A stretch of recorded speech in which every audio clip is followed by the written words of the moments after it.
The Lost Books of the Bible. The Book of Jasher chapter 28, verse 1 to 29. And in those days, after the death of Abraham, in that year the Lord brought a heavy famine in the land, and whilst the famine was raging in the land of Canaan, Isaac rose up to go down to Egypt on account of the famine, as his father Abraham had done. And the Lord appeared that night to Isaac, and he said to him, "Do not go down to Egypt, but rise and go to Gerar, to Abimelech king of the Philistines, and remain there till the famine shall cease." And Isaac rose up and went to Gerar, as the Lord commanded him, and he remained there a full year. And when Isaac came to Gerar, the people of the land saw that Rebekah his wife was of a beautiful appearance, and the people of Gerar asked Isaac concerning his wife, and he said, "She is my sister," for he was afraid to say she was his wife, lest the people of the land should slay him on account of her. And the princes of Abimelech went and praised the woman to the king, but he answered them not, neither did he attend to their words. But he heard them say that Isaac declared her to be his sister, so the king reserved this within himself. And when Isaac had remained 3 months in the land, Abimelech looked out at the window, and he saw, and behold, Isaac was sporting with Rebekah his wife, for Isaac dwelt in the outer house belonging to the king, so that the house of Isaac was opposite the house of the king. And the king said unto Isaac, "What is this thou hast done to us in saying of thy wife, She is my sister? How easily might one of the great men of the people have lain with her, and thou wouldst then have brought guilt upon us."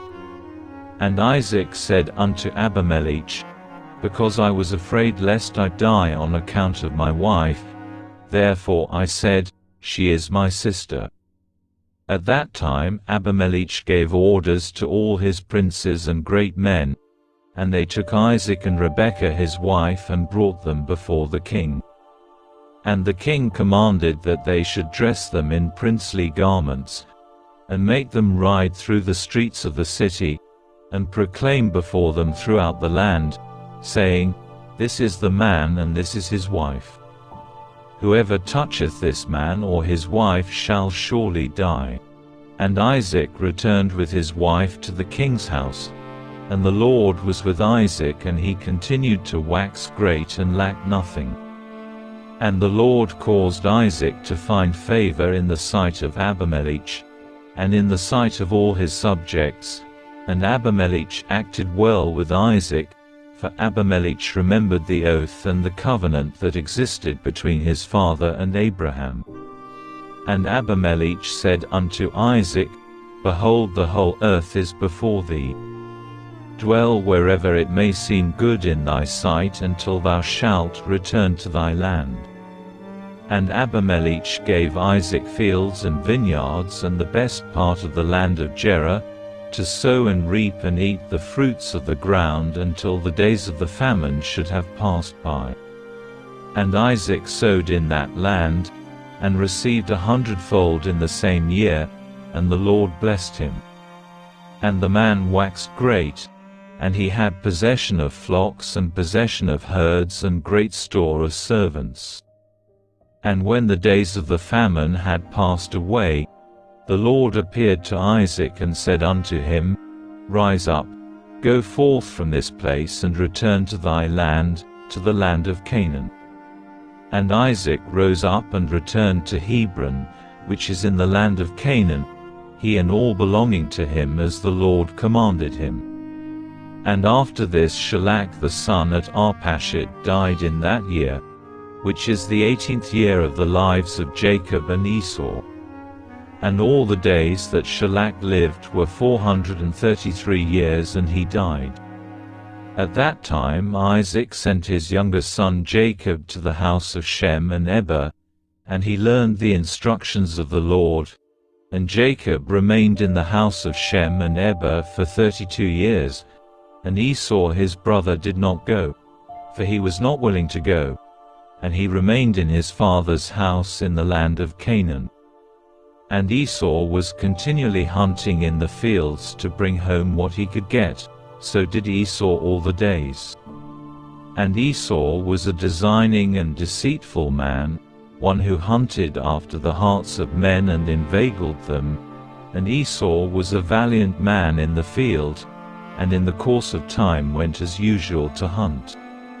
And he came as far as the field of Seir, the same is Edom. And he remained in the land of Seir hunting in the field 1 year and 4 months. And Esau there saw in the land of Seir the daughter of a man of Canaan, and her name was Jehudith, the daughter of Beeri, son of Ephah, from the families of Heth the son of Canaan. And Esau took her for a wife, and he came unto her. 40 years old was Esau when he took her, and he brought her to Hebron, the land of his father's dwelling place, and he dwelt there. And it came to pass in those days, in the 110th year of the life of Isaac, that is in the 50th year of the life of Jacob, in that year died Shem the son of Noah. Shem was 600 years old at his death. And when Shem died, Jacob returned to his father to Hebron, which is in the land of Canaan. And in the 56th year of the life of Jacob, people came from Haran, and Rebekah was told concerning her brother Laban the son of Bethuel. For the wife of Laban was barren in those days, and bare no children, and also all his handmaids bare none to him. And the Lord afterward remembered Adinah the wife of Laban, and she conceived and bare twin daughters, and Laban called the names of his daughters, the name of the elder Leah, and the name of the younger Rachel. And those people came and told these things to Rebekah, and Rebekah rejoiced greatly that the Lord had visited her brother and that he had got children.